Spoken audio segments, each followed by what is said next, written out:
नमस्कार. नमस्कार. एक नवीन व्हिडिओमध्ये तुमचं मनपूर्वक स्वागत आहे. बघा आम्ही आलो इथं मस्तपैकी हवेशीर येऊन बसलेलो आहे बघा नाही. हो. हे येत नव्हती मग म्हटलं मी जाणार आहे बाहेर, येतीस का तू म्हणल्यावर म्हणले दीपू चला. मग दीपू पण आले, आमचं छोटू आला. होय होय हाय हाय गाणी म्हणतोय तो.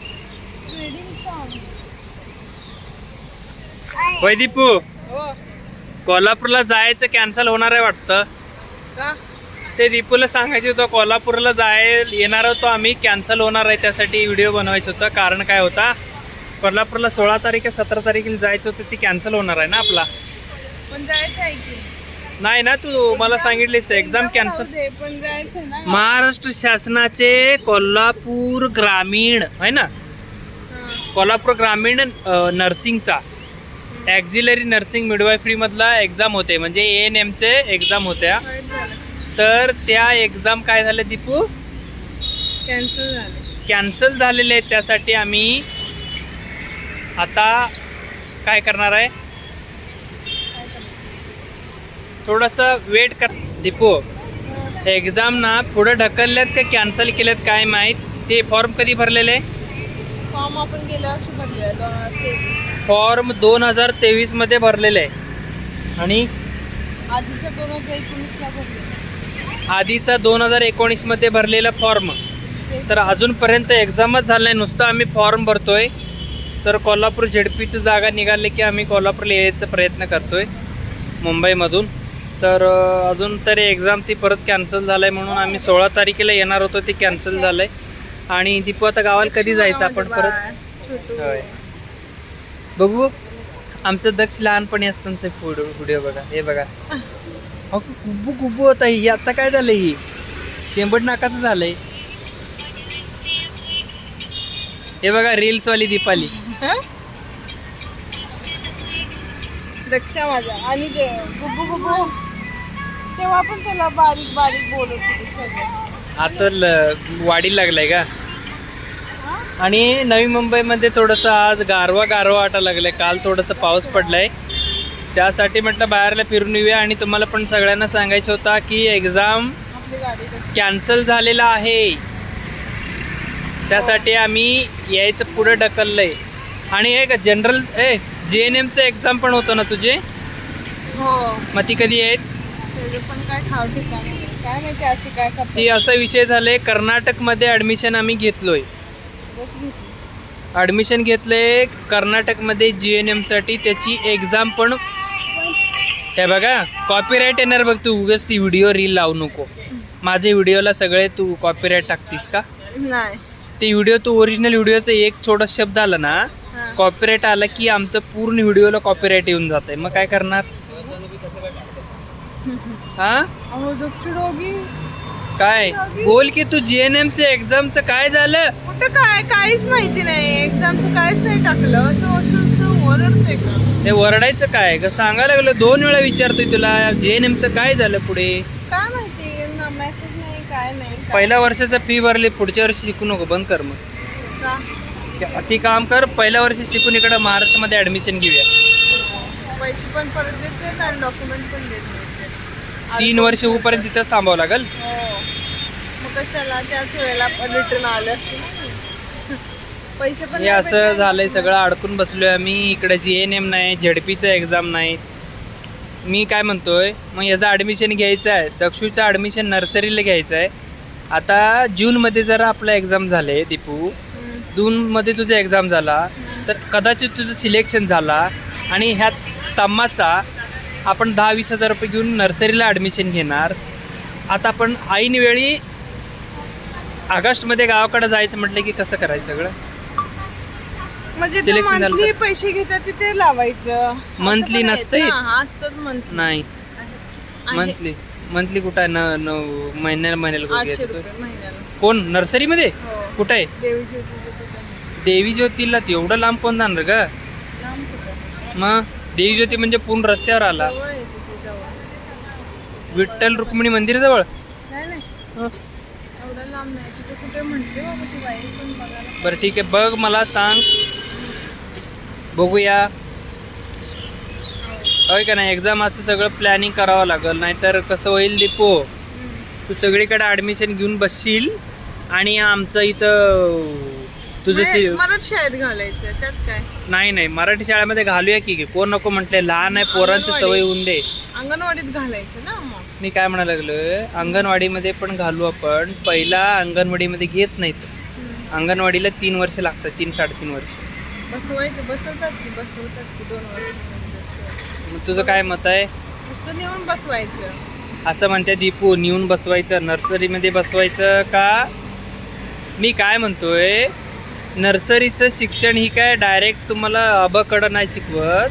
नर्सरीचं शिक्षण आहे ना, हे पोरांच्यात बसवायचं, पोरांसोबत बोलण्यासाठी, माइंड ॲक्टिव्ह होतं ह्यासाठी बसवायचं. मी तर डायरेक्ट पहिलीला गेलेलं पट्टे, आम्ही तर काय डायरेक्ट टाकलं, पाठ लागलं की कानाखाली मारलं. मला म्हटलं संध्याकाळी 5 वाजता झालेलं आजोबाला न्यायला. असं यांना करून चालत नाही बाबा, आता बदललंय सगळं. ट्राय काळजी घ्या सगळ्या जण. पावसाळ्यामध्ये जास्त बाहेर कुठं जाऊ नका, होय का नाही.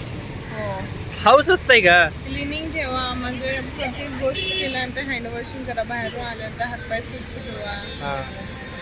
परत स्वयंपाक करण्यापूर्वी, बाळाला भरवण्यापूर्वी, लहान बाळ आहे त्याने लहान बाळाला भरवण्यापूर्वी हात स्वच्छ धुवूनच बाळांना चारायचं. पावसाळ्यामधला नियम. पावसाळ्यामधलाच नाही, हँड वॉशिंग कायमच केलं पाहिजे, कायम करायला पाहिजे, स्वच्छता ठेवायला पाहिजे. पण पावसाळ्यामध्ये आपला सावंतवाडीचा धबधब्याला जायला विसरू नका.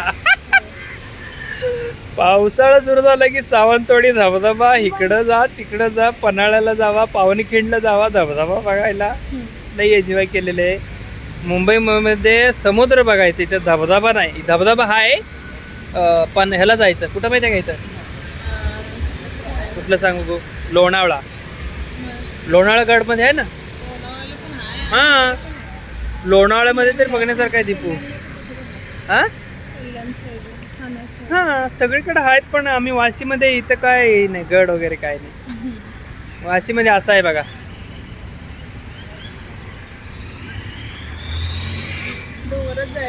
ते व्हॅनिटी व्हॅन आलंय, दीपूला म्हटलं मी व्हॅनिटी व्हॅन आले ग, कोणतरी नट किंवा नटी आल्यात म्हणून सांगा लागलोय. ही ती गाडी बघून अहो चला चला चला चला म्हणा लागले. काय झालं ग म्हटलं, प्रेत न्यायचं गाडी आलाय. काय बोलायचं माणसाला. अगं व्हॅनिटी व्हॅन म्हणजे काय, व्हॅनिटी व्हॅन म्हणजे काय, व्हॅनिटी व्हॅन म्हणजे एखादा व्यक्ती, स्टार व्यक्ती किंवा काम मीडियावर काम करणारा किंवा एक प्रतिष्ठित एक चांगला व्यक्ती, कुठल्या मोठ्या व्यक्ती येतात ना, त्यांना कपडे घालण्यासाठी, बसण्यासाठी, उठण्यासाठी स्पेशल गाडी बनवलेली असतात, त्याला व्हॅनिटी व्हॅन म्हणतात. सेलिब्रिटी आले नको बाबा, कुठं सेलिब्रिटीचं पाठ लागा, इथं निवांत बसलेच आम्ही सेलिब्रिटी आहे, नवरा बायको. मी पण सेलिब्रिटी आहे. आम्ही फॅशन प्रो गाडीवरून आलेले. मग काय, हे बघा आमचा राजेसाहेब बसलेत, कळलं ना. डिटॉक्स वॉटर बघा तयार केले, हे बघा दाखव ग. डिटॉक्स वॉटर, वजन कमी करायचा प्रयोग चालू आहे. जिमला जाऊन जाऊन थकलो. काय काय आहे त्यामध्ये, आणि लिंबू आणि काकडी घातल्या आणि प्या लागल्या. काकडी काय करते, तुमचं पोटामधला किंवा तुमचा ब्लडमधला जे काय म्हणतात त्याला, गंज लागलेलं असतंय, ते सगळं खरडून काढायचं काम करतंय, बघा नाही. त्यासाठी ही करते. हे बघा, दक्षला पण पिऊ शकतो, आम्ही पण पिऊ शकतोय. ज्यांनी काकडी खाल्ल्यानंतर सर्दी येते, नक्की त्यांना एक सजेशन आहे, ते ॲलर्जी नसतंय ते, नाही टॉक्सिक म्हणतात ते, शरीरामधला मेन सर्दी निघते म्हणजे काय, हे एकदम पटकन सर्दी होतोय ना. म्हणजे ते सगळं घाण बाहेर येतो वासानं येते. आता खाल्ल्यावर काय होत असतील, हा हे समजून घ्यायचा प्रयत्न कर. या तऱ्हेने आम्ही आलोय फिरायला, बघू शकता टीचर इकडे. व्हायला पाहिजे होता चुकूनच. हिला बोलायला आवडत नाही, स्वयंपाक करायला आवडतंय, मला बोलायला आवडतंय. खरं मात्र जगामध्ये नवरा बायको कुठंतरी सेम 1000 मध्ये एखादा सेम असेल. तिला बोलायला आवडतंय, तेच नवऱ्याला बोलायला आवडतं. हिला न बोलता काम करायला आवडतंय, मला बोलून काम करायला आवडतं. मला कामातून बोलणं कामातून काम करून दाखवायला आवडतंय, मला बोलत बोलत काम करून दाखवायला आवडतं. फरक आहे ना. हा तर काय सगळी माणसं काही सारखी सारखी नसत्यात. नाही ना रे. होय दक्षू. कुणाला आवडते, मला आवडत नाही. हे बघ वातावरण आता थोडंसं हे झालंय, संध्याकाळचं टाइम झालंय, आता निवांत बसायचं. आणि इथं सगळे सेलिब्रिटी लोक येतात. माझ्या समोरून आता 2-3 गेले सेलिब्रिटी. काय बोलायचे त्याच्याशी, रोज बघून बघून कंटाळा आले. म्हटलं मी पण काय बोललो नाही. कुणाला भेटलं आत्ता गेली माहिती आहे का नाही ती, हा तार प्रवाह मधली हिंदी, त्या साईडने गेली ना. तिथे लई मोठी मोठी लोक राहतात, डॉगी घेऊन येतात. लोक इथं येत लई. चल दक्ष बघा मजा करायला लागलाय. यांची एक्झाम कॅन्सल झाल्यात, सगळं आमचं प्लॅनवर विरजण लागलेलं आहे.